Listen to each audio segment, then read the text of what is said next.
This is not a drill. The Mariners may be trying to sign JD Martinez, the DH from the Boston Red Sox. Now here's a picture off of JD Martinez's Instagram account, and as you can see, he's in Seattle, Washington at Pike Place Market. There are so many questions surrounding this. Could he be trying to sign with the Mariners? What restaurants did he go to? Where is he staying? What did he buy at the Pike Place Market? And did he see the gum wall? All those things and more brought to you by Overreactions with Mariner Mojo. As we look at JD Martinez, he makes a lot of sense for the Seattle Mariners. Obviously, they have a DH role to fill now that Mitch Haniger is gone. With that being said, JD Martinez would be a great person to have as your DH. Martinez is 35 years old, and he's been one of the best DHs in baseball for the last 5 or 6 years. In 2022 alone, JD Martinez hit 274, 341, 448, while hitting 16 home runs and 62 RBI. And for him, that's honestly a down year. He put together a 117 OPS plus, which is the lowest that he's seen, minus 2020 of course, since he played in Detroit back in 2013. Throughout his career, JD Martinez is a 288, 352, 520 hitter with a 132 OPS plus. He averages 32 home runs in a 162 game season, and honestly, he's just a great player to have as a DH. He can play a little bit of outfield, but it's not the best idea in the world. As you can see here, in 2022, JD Martinez was only a DH for the Boston Red Sox, playing 139 games as DH. However, in 2021, he played 30 games in left field and 8 in right field, with the rest coming as a DH.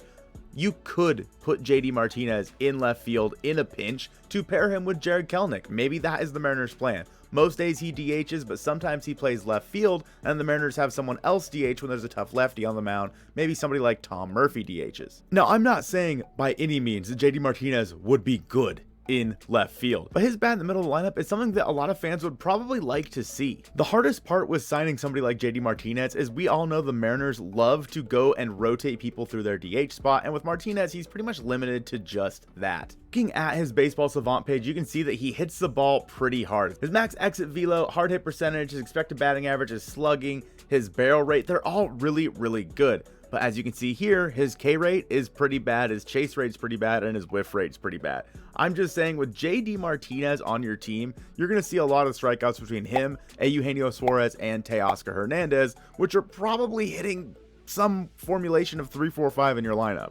And JD Martinez is a lefty killer. He hit 319 in 2022 versus lefties compared to 261 against righties. Looking at 2021, however, he hit 279 versus lefties and 290 versus righties. And throughout his career, he's a 306 and 282 hitter respectively. So overall, JD Martinez has shown throughout his career he can probably play versus both-handedness of pitchers, but he's better against lefties.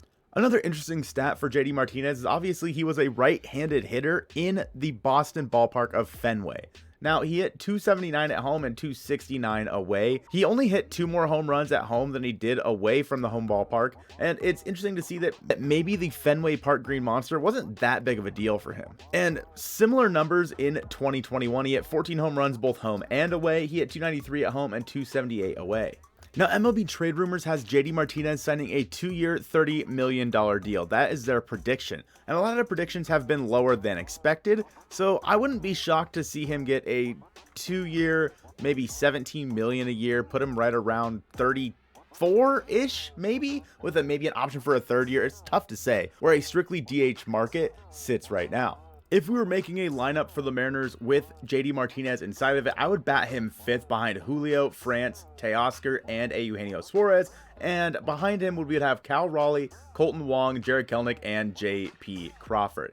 Now, the only problem that I have with this lineup is it's very right-handed heavy right here. The first 5 batters in your order are all right-handed, and then minus Cal Raleigh, you're looking at lefties at the bottom of the lineup. I would love to find a way to split it all up through here, but right now, this is the way I'd put it. Now, we've heard a lot about the Mariners and who they've been linked to lately, but some of them stronger than others, and I have a video on the screen right now that I want you guys to check out. I appreciate you guys watching this one, and go Mariners.